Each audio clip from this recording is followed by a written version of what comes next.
Yes, Kenya. Tamu sana, tamu sana, tamu sana, tamu sana.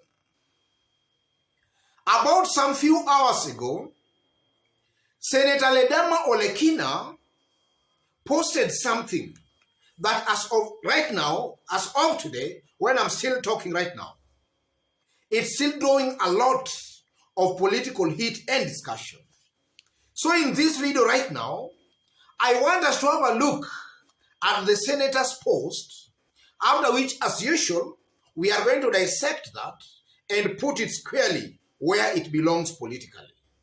Yes. So if in case you've just bumped on this YouTube channel for the very first time, kindly subscribe, give this video a like. Give it a like, please. Give it a like. Thank you. God bless you. Senator Ole Kina, Mr. President Uhuru, you are such a gentleman. If roles were to be reversed today, detention, exile, or death would be the commonplace, and ADP Kenyatta would have to pick one of the three. Yes, that's the post, ladies and gentlemen. In a layman's language, Oledama here is just trying to insinuate that if today William Ruto was the president and Uhuru is deputy, then there are three things that maybe as of now, Uhuru Kenyatta could have been forced to choose. Either detention, exile, or death. And if you go through the comments and the replies, Kenyans who are replying about this, a majority of Kenyans agree with Ole Kina's post. So in this video right now, ladies and gentlemen, I don't want us to dwell on this exile, detention, or even murder or death, but I want us to talk about 5 things or 5 reasons that might make William Ruto not be the president next year. Unless he changes or rather he works on these 5 things, his presidential bid next year will just be but a pipe dream. The first thing is this: William Ruto has to stop abusing and mocking his fellow politicians, or rather his competitors. You know, William Ruto comes out as somebody with a loose tongue. And to some of his supporters, they now think that William Ruto knows how to talk, anajua siasa. But if you objectively look at the way this man is talking, that's not politics. That's childish. You know, a leader in the stature of a deputy president, there are some things you should not be mentioning or constantly talking about. Let him leave those things to the likes of Oscar Sudi and such kind of people. But in the stature of a deputy president, you are more of a unifier, a father figure. So by constantly referring to Raila as Amganga, I tend to believe that William Ruto is just actually, in one way or the other, polarizing this country. Because now, Raila is not Mganga. Raila has come out in several occasions to state that he is not Mganga. And not only calling Raila Mganga, sometimes back, when William Ruto things were still going well in government, he was also mocking the likes of Kalonzo Musyoka. Hii ni watu wa kukaa kwa lami. So it seems to appear that William Ruto is a person who has got a loose tongue. So he has to work on his tongue. If he's serious, he wants to be the president next year. Because again now, assuming now Raila Odinga and even all these other competitors also started referring to William Ruto kama yule muaji ama yule mwizi, I think we could be having a country today, a country of chaos, madness, insults, bitterness. That's not what a leader in the stature of a deputy president should be actually talking about. You know, we have what we call politics. And sometimes if you talk about some elements of truth, then Kenyans will just know that now here, you are saying the truth. But to refer to people as Mganga, I tend to believe that's not really good. Something that does not befit the stature of a deputy president. He has to work on that. He has to tame his tongue. Secondly, William Ruto should also take time before commenting on issues. William Ruto is coming out as a leader who, when something happens, pop, he's there replying or commenting about it. And in most cases, he makes a lot of mistakes out of such kind of situations. We still remember the case of Aror and Kimwaret Dam. Immediately the matter came up, William Ruto was there telling Kenyans that only 7 billion was lost.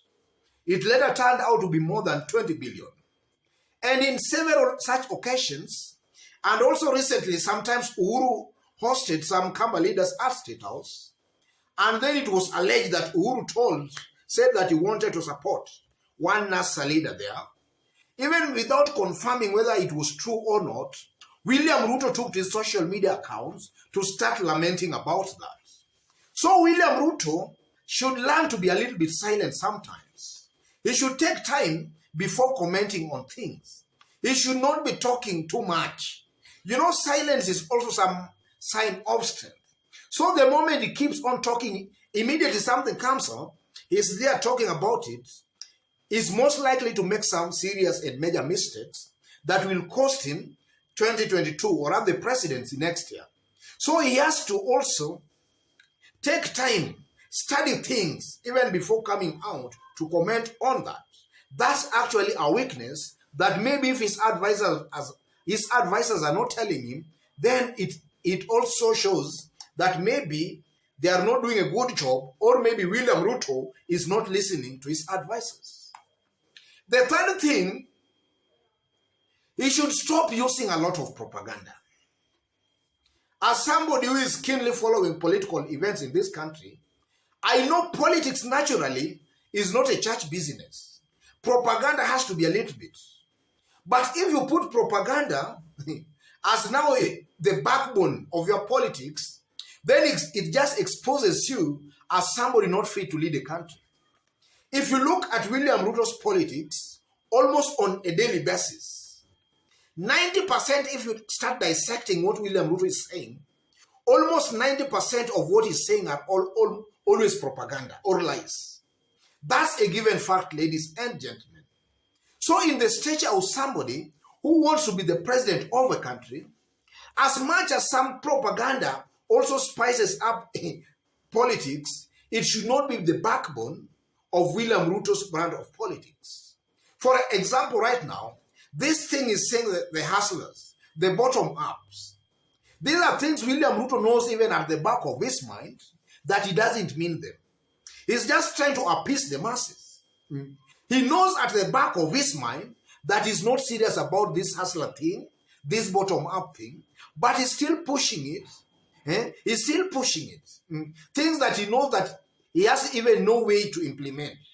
So William Ruto, even though propaganda is part of politics, he has to limit it a bit. It should not be the backbone of his brand of politics. He has to limit that. Fourthly, ladies and gentlemen, he should drop some of his foot soldiers who are deemed to be corrupt or people of questionable characters. Let's look at the people surrounding William Ruto as of today. His very, very closest allies are people accused of very, very serious crimes, serious corruption, some even murder, some fake arms scandals. Look at Oscar Sudi. These are people who should not be surrounding somebody who wants to be the president. He has to drop some of these leaders surrounding him, the likes of Anne Waiguru. You know, those are the kind of people miling around William Ruto. Rigathi Gachagua, who just recently was charged of fraudulently, was charged of about 12 billion Kenya shillings, fraudulently obtaining some tenders there, amounting to about 5 billion Kenya shillings.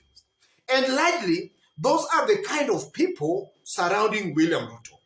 And from the way they are talking as if they just want the government so that they can punish other people or other leaders. That's not the way to get presidents. He has to drop those people or to tame them. Let their language be civilized a little bit. And then finally, William Ruto should also stop attacking government institutions. If you want to be the president, you must prove to Kenyans that you respect government institutions. You respect the institutions that will come to be now. You must prove to Kenyans that you respect the institutions. Because now, assuming William Ruto today becomes the president, and he has shown, even before he becomes the president, that he does not respect the institutions, it simply means it will be a one-man show. His word will be the law, his word will be the court, and his word will be everything. He has to stop attacking these institutions. Because the more he attacks these institutions, it just proves and tells Kenyans that if he becomes the president, these institutions will not be working independently, but he will be the one directing and controlling these institutions. So William Ruto must also learn to respect some of these independent institutions. And also, if he wants to be the president again, by attacking this institution, he is not really actually productive to his bid, because also some of these people heading these institutions, they might actually, out of his attacks, have some vendetta against William Ruto. And they can also just connive to deny him that presidency he's trying to seek. So I believe William Ruto, if he's serious, or if there are some of his aides here, or advisors listening to me, let our brother William work on these 5 things. Otherwise, if he fails to work on these 5 things, most likely, and I'm saying this without any doubt at all, most likely, his presidential bid next year will just be but a pipe dream. And not only next year, maybe permanently, he has to work on this. He has to prove that is a presidential material and that is not in the category of Oscar Sudi. Otherwise, ladies and gentlemen, just as I did indicate when we were starting, if you've just bumped on this YouTube channel for the very, very first time, kindly subscribe, give this video a like. If you are watching us for the very, very first time, and you are outside Kenya, drop a comment, let us know from which part of the globe you are watching us from. Drop a comment, please, drop a comment. And if you have not yet subscribed, subscribe, give this video a like. To our fans and subscribers in this YouTube channel, I'm very much humbled and very, very much grateful with the kind of support you are giving me here by constantly on a daily basis giving our videos likes and also dropping your comments. God bless you. God bless Kenya.